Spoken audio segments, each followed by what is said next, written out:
Hello বন্ধুরা, তোমরা কেমন আছো? আশা করি তোমরা ভালো। আজকের নতুন টপিক নিচ্ছ ড্রাগনের। এটা হচ্ছে মে মাসে কি কি কাজ করতে হবে ড্রাগন বাগানের মধ্যে আছে সেটা আপনাদের চলো স্টার্ট করি। এখন মে মাসের মধ্যে যখন ভুট্টা কেটে নেওয়া হয়েছে, তখন বাগান সব পরিষ্কার করা হচ্ছে। ড্রাগনের বাগান দেখো বন্ধুরা, দেখো সব পরিষ্কার করা হচ্ছে। দেখো বন্ধুরা, ফুল এখন শুকিয়ে গেছে। আবার মে মাসে যখন আবার নতুন নতুন কুড়ি আসছে,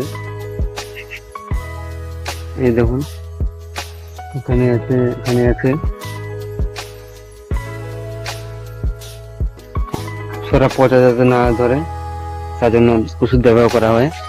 মানে বৃষ্টি সৃষ্টি হয়, তো সেই জন্য মানে ফাঙ্গিসাইড ব্যবহার করা হয়। তবে নেক্সট ভিডিওতে আপনাদের জানাবো ড্রাগনের ফল কি করে বড় করা হয়, কি কি ওষুধ লাগে, সম্পূর্ণ ফুল ভিডিও কি কি ভিটামিন ব্যবহার করা হয় সেগুলো দেখাবো। পাশে থাকবেন। ভিডিওটা ভালো লাগে একটা লাইক করবেন। Tata, by.